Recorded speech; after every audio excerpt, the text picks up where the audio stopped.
In today's video, I want to show you the one and only professional criteria that will help you recognize a potentially good chair from a surely bad chair.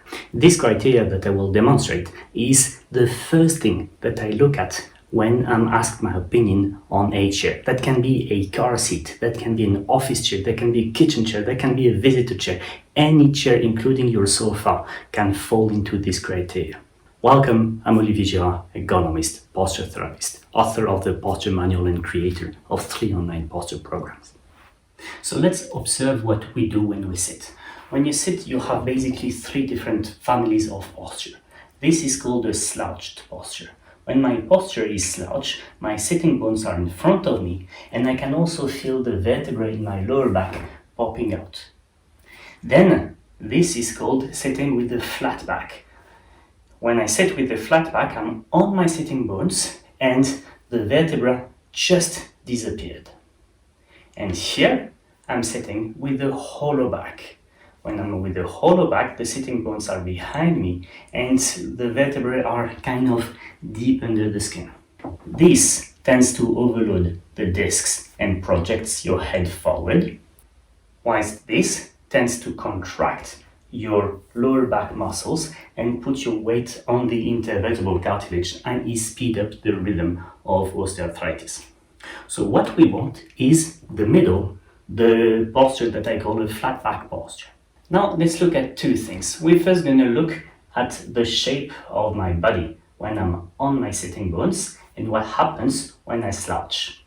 When I'm on my sitting bones, my back is rather flat. This is the way I know that I'm sitting well, but my butt is sticking out. It's sticking out more or less depending on my morphology. Yeah, but this is muscle. This has or fat. It has nothing to do with bones. And when we try to shape the back, we try to put the bones in position.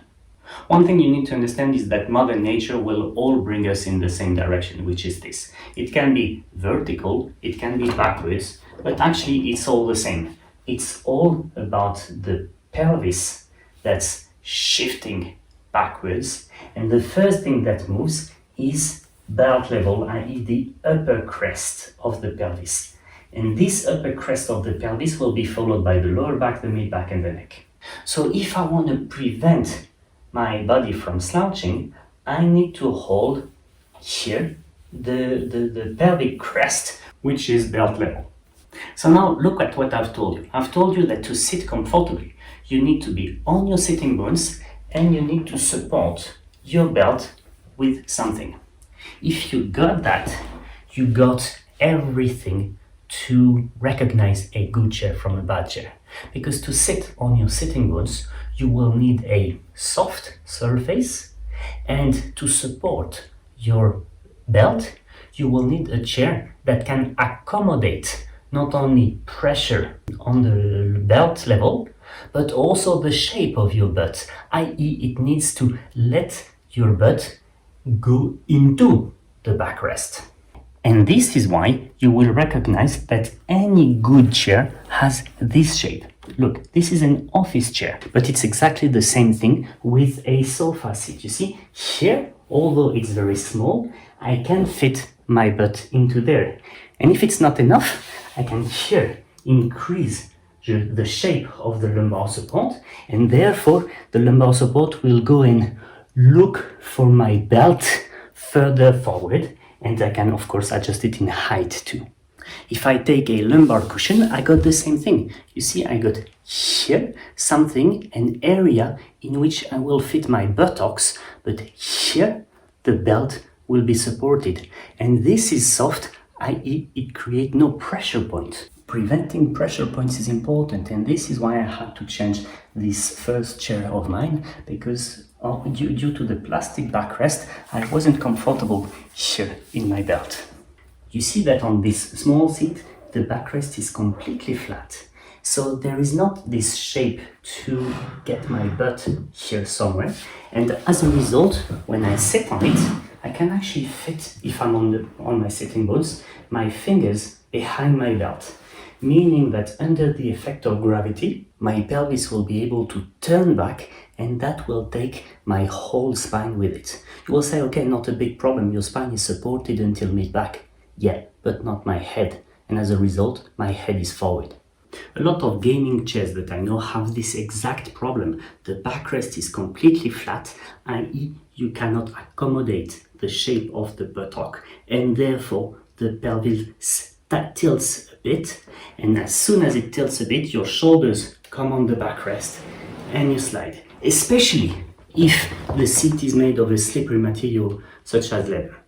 So you see, this one and only one criteria is simple, is how well and how comfortably is your pelvis supported by the lower back of the chair. And that has implications on the seat pan, which needs to be comfortable without pressure points.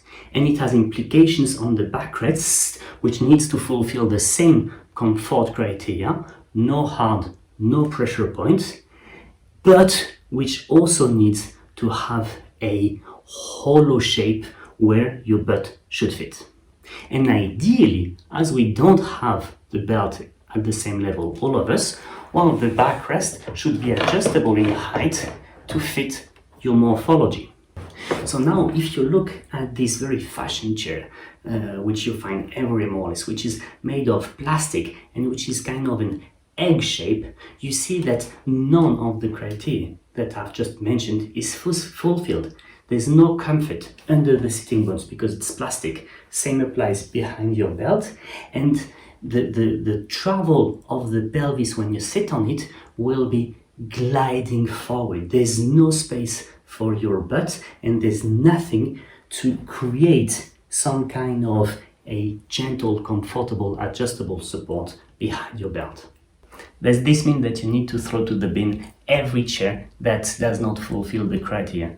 Well, I wouldn't say so, because that will cost you a lot. What it means is that in all the chairs that don't fulfill the criteria, you should, one, do your best to tune them with cushions. You can recreate the shape that we want with cushions, either lumbar cushions or seat cushions or normal cushions.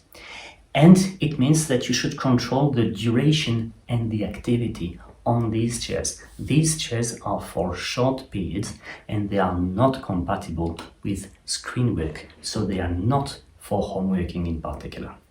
As you see, mastering the basics of posture is a good way to not waste money on bad furniture, and you know from my other videos that it's a good way to not waste money either on hands-on therapies that last forever. So posture therapy, or knowledge of your posture education, is an investment. Take the time to invest in your knowledge and you're going to gain freedom and spare money. And if I can help with that, I'm here to assist.